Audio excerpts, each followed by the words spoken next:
Asif had always been afraid of the dark, so when he moved into his new apartment in the heart of the city, he made sure to leave a light on at all times.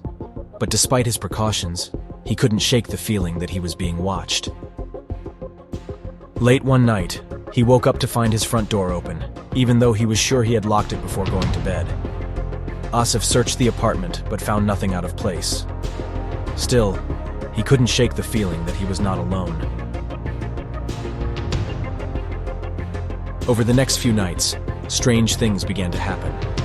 Objects moved on their own, and Asif could hear strange noises coming from the walls. He tried to brush it off as his imagination, but the feeling of being watched persisted.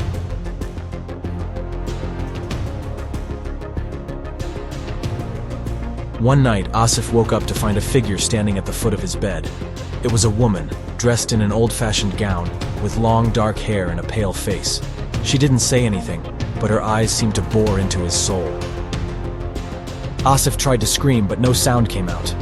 He felt a cold hand on his shoulder, and then everything went black. When he woke up the next morning, he found that he was covered in scratches and bruises. He knew he had to leave the apartment, but when he tried to pack his things, he found that the door was locked from the outside.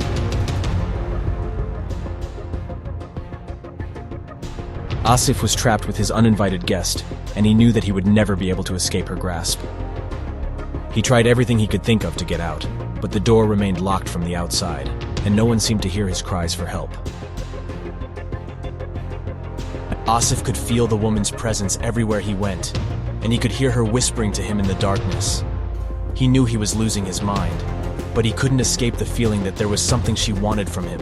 One night, Asif woke up to find that the woman had crawled into bed with him. He could feel her icy breath on his neck, and he knew that he was in grave danger. He tried to fight her off, but she was too strong. Asif closed his eyes and prayed for a miracle, and then suddenly, the woman was gone. Asif sat up in bed, gasping for air. He looked around the room, but there was no sign of her. The next morning, the door to Asif's apartment was unlocked, and he was finally able to leave. But he knew that the woman would always be with him, lurking in the shadows, waiting for her next victim. Asif never returned to that apartment again, but he could never shake the feeling that he was being watched. He knew that the uninvited guest would haunt him for the rest of his life.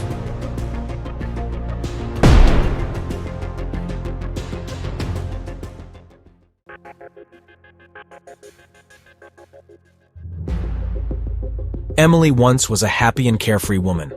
She had a loving husband, a beautiful home, and a successful career. But then, everything changed. One night, Emily woke up in a cold sweat. She had been having a nightmare about a dark, malevolent presence. She tried to shake it off, but the feeling of dread wouldn't go away. The next day, Emily went about her usual routine, but she couldn't shake the feeling that something was wrong. She was jumpy and irritable, and she couldn't concentrate on anything.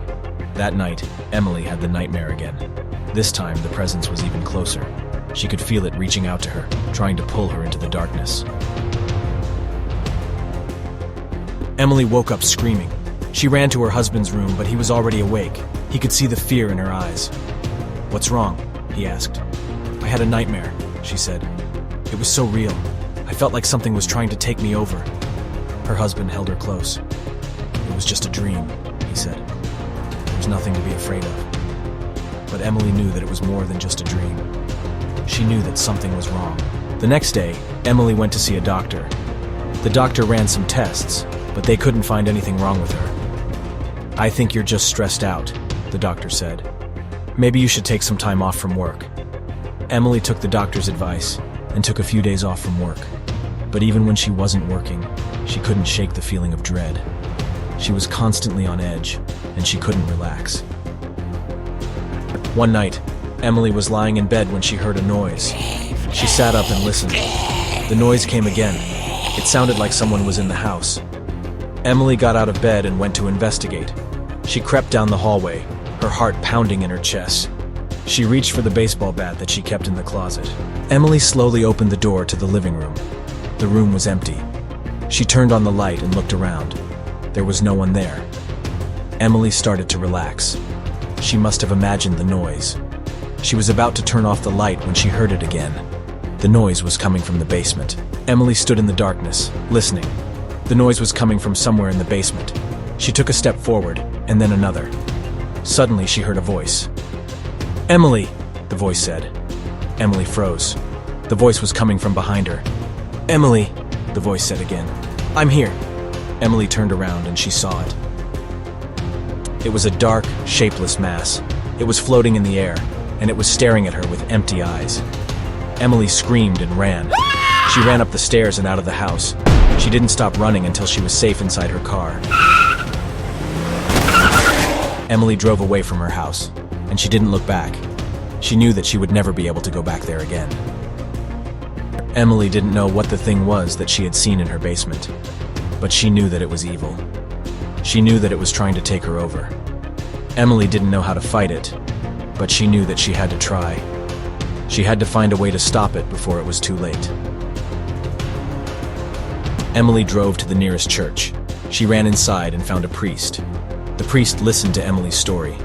When she was finished, he said, "I believe you. I'll help you." The priest and Emily went back to Emily's house. They went into the basement, and the priest began to pray. As the priest prayed, the dark, shapeless mass began to stir.